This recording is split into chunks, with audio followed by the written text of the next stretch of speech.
ओम। मैं कवि सुरेंद्र चौरसिया बिहार बोर्ड के बच्चों के लिए कुछ अनिवार्य बातें बता रहा हूँ शब्द के विषय में कि देशज और विदेशज शब्द कौन होते हैं। तो जो शब्द अपने देश के बने हुए हैं, अपने देश में निर्मित हैं, वह शब्द देशज कहलाते हैं। और विदेशों से जो शब्द लाकर यहाँ उपयोग में हम लोग बोलते हैं उसको विदेशज कहा जाता है। जैसे अंग्रेजी शब्द है, एक बुक है, किताब। तो किताब जो है वो उर्दू शब्द है, फारसी। पुस्तक है, ये देशज है, अपने देश का शब्द है। और बुक जो है वो विदेशज शब्द है, अंग्रेजी शब्द है। पेन, पेन विदेशज है। और कलम देशज है।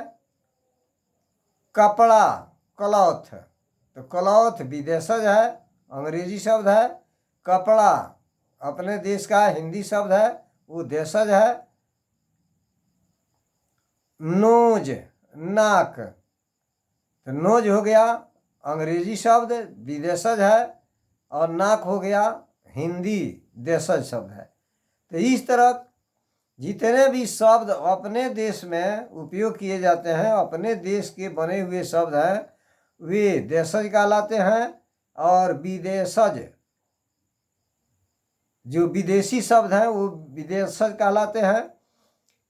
तो देश जो, तो देश में जिस शब्द का जन्म हुआ है, जो का अर्थ होता है जन्म, तो जिस शब्द का जन्म अपने देश में हुआ है वो देशज है।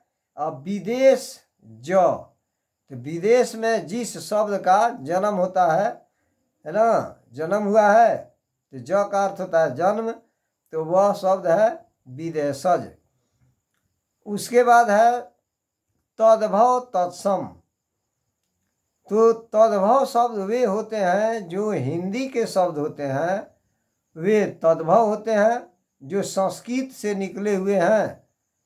और जितने भी शब्दों का उपयोग हम संस्कृत में करते हैं वे सब तत्सम कहलाते हैं।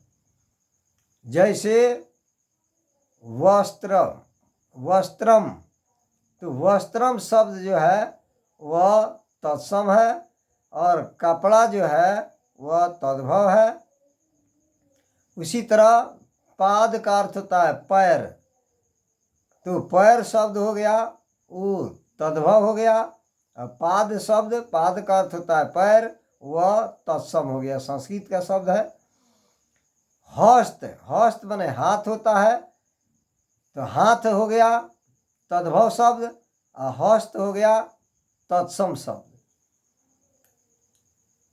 तो जैसे उष्ट्र, उष्ट्र का अर्थ होता है ऊंट, तो ऊंट हो गया तत्सम शब्द, तद्भव शब्द। और उष्ट्र हो गया तत्सम शब्द। इसी तरह गज, गज माने हाथी, तो हाथी हो गया शब्द तद्भव और गज हाथी तत्सम शब्द है। मयूर माने मोर, तो तत्सम शब्द है। और मोर जो है तद्भव शब्द है। तो ये जो है जितने साधारण रूप में समझ जाइए कि जितने शब्द संस्कृत के होते हैं वे तत्सम कहलाते हैं।